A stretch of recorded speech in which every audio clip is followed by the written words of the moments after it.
All right, YouTube peoples, what's going on? What we're going to do right here is go back. How far are we going back? Way back. Not back into old school, back into my old school. I'm going to show you something sort of like a time machine of progress. Years ago, probably 10 years ago, I was into writing songs. I was a very rudimentary keyboard player, meaning I played 1-4-5s and that was it, because that was all I learned. That's all I knew. So every song I heard in terms of 1-4-5. I would hear songs on CDs in terms of 1-4-5. They played a chord I didn't recognize. I made it fit a 1-4-5. I just, as a beginner player, I didn't really have a teacher. There was no YouTube, or there was no gospel DVDs out to show you anything. So that's all I knew. And I'm going to tell you the progress since finding YouTube, since finding gospel musicians and Jamal and all of those guys, different DVDs, different tutorials. It's just a night and day difference in playing style. But I'm going to show you. This is for like beginners. This is for people that need to get a gospel foundation and are struggling or just frustrated. I'm going to show you how far, just based on just learning certain small disciplines, you already know certain chords. Say like I knew 1-4-5. Let's pick the key of B. I'm just going to pick the key of B. Okay? And I love number system. I don't like to call out notes. I like to call numbers. Makes transposing easier, makes understanding easier. 1, 2, 3, 4, 5, 6, 7, 8, 9, 10, 11, 12, 1, 13, 14, whatever you want to go. But here, numbers are universal. Can be changed into any key and those numbers stay the same. That's why I use the numbers. So, we're going to go in the key of B. Now, this is a song I wrote, like I said, almost 10 years ago, maybe longer. But it was very rudimentary. It was, I played a 1 chord. Then I dropped back down to a sharp 6 chord, flat 7. That's a very popular chord. That's a very popular chord. I mean, of course, not the way I'm playing it, but then I went to 4. I didn't even go to that 4. I went to this 4. Then you go to 5. That was the whole song. 1. Then this sharp 6, flat 7, whatever you want to call it. 4. 5.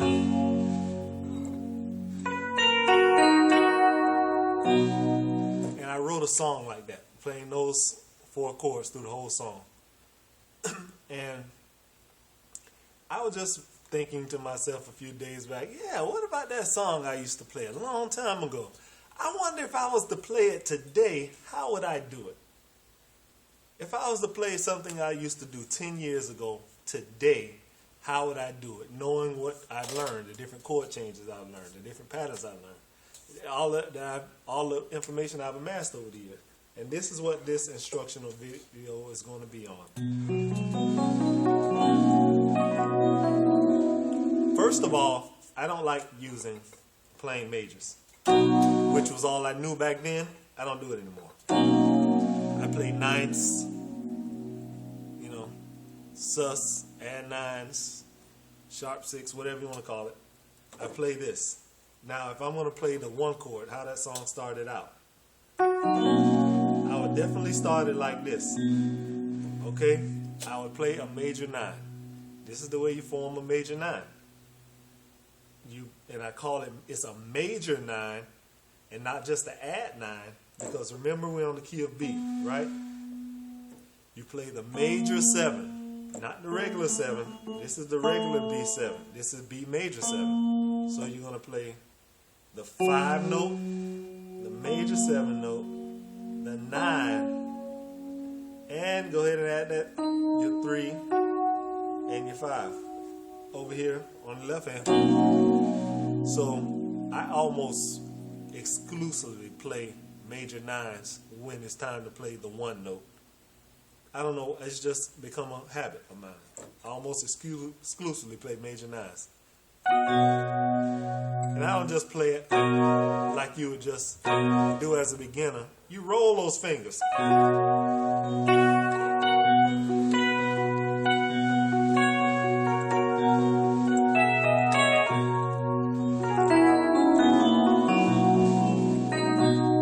Roll those fingers.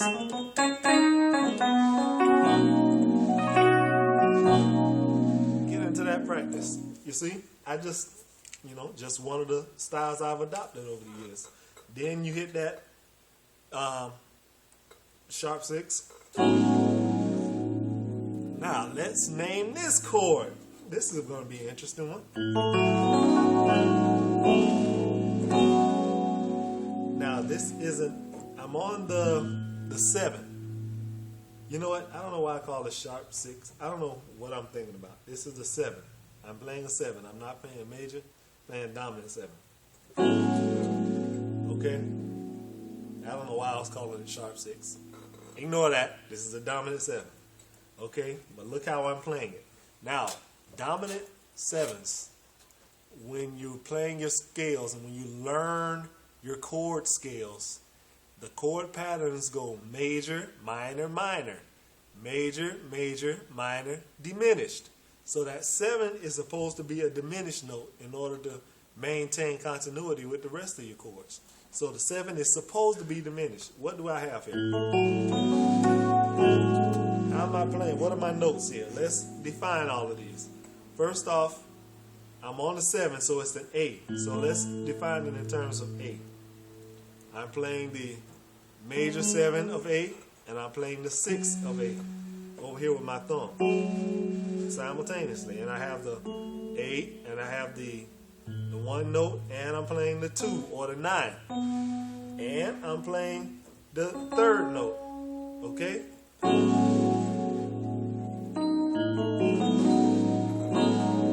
And I go ahead and add that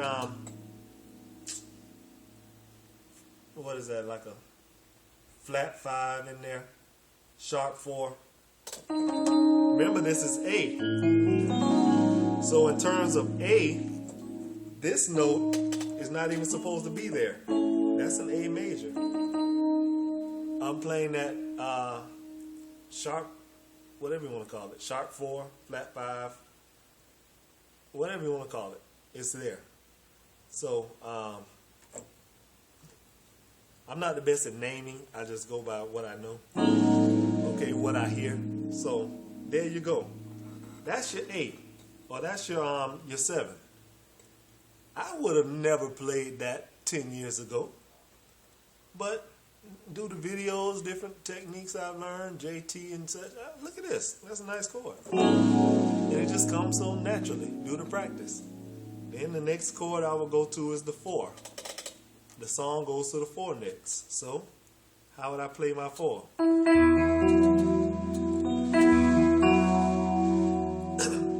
The 4 is the E, so I'm adding the 9, as you can see. That's it, just an add 9. It's a regular old E, add 9.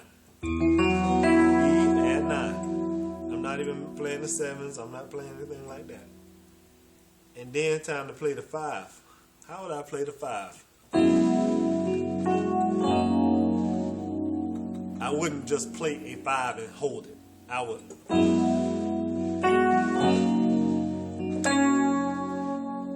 Look at that.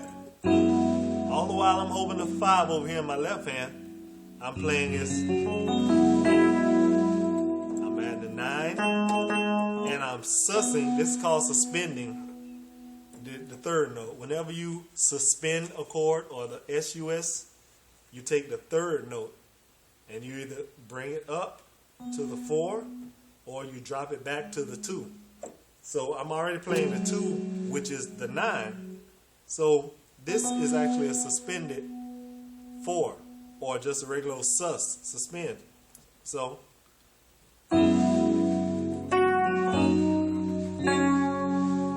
try that again. See what we're doing. I'm suspending that, and I'm over here playing the dominant 7, but it's suspended. Anytime you suspend something, it's got to resolve. It's got to. You can't just hold a suspended chord because it always sounds incomplete. So play that 7. Now I have I remember I'm on the 5 still. What is this doing here?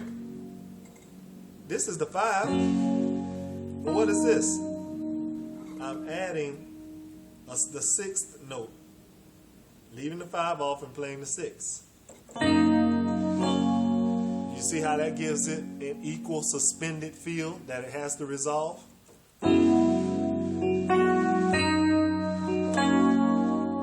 Okay. Now I'm resolved, and I'm back to my 9. I'm just about to add 9. Okay.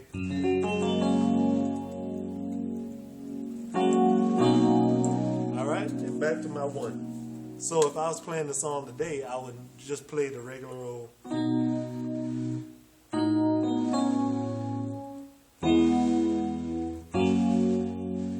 I would keep the chord structure the same, just flare up the chords a little bit.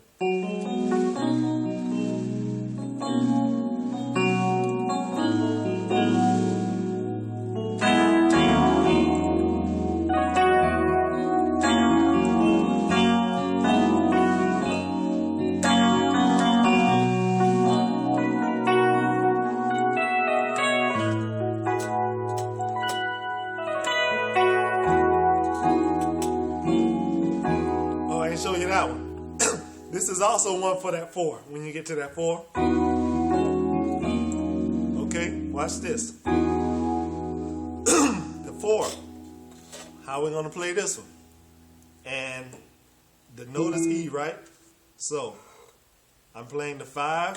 It's like I'm not transposing. Inverting the chord. So I'm playing the 5 first, and instead of playing the 1, playing the major 7th on the notes. I'm playing the 9, and I'm just completing the chord. So this is a major 9. I'm playing that 4 as a major 9. And I'm walking it on back to that original that we talked about before.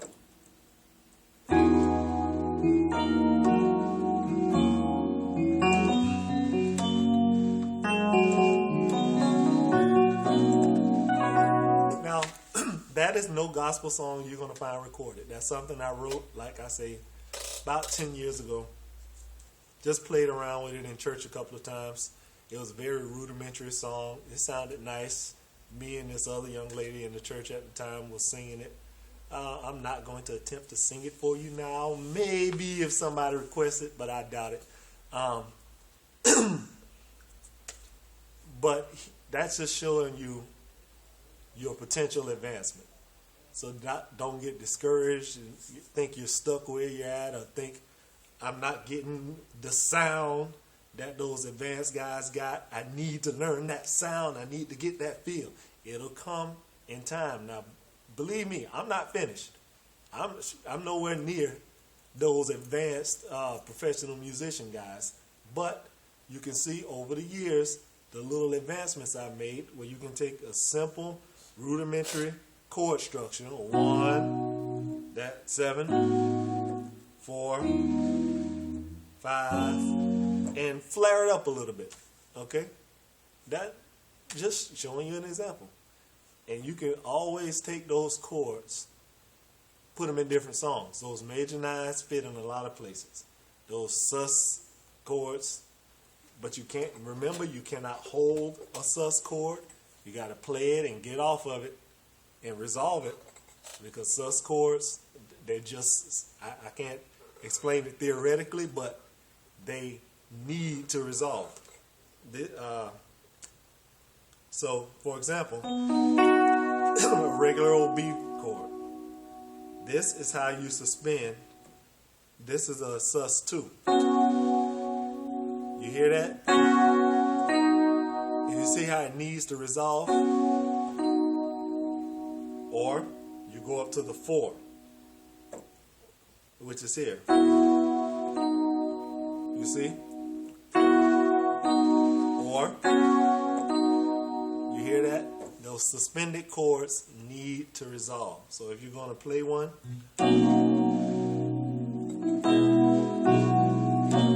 they have to resolve. Don't hold it.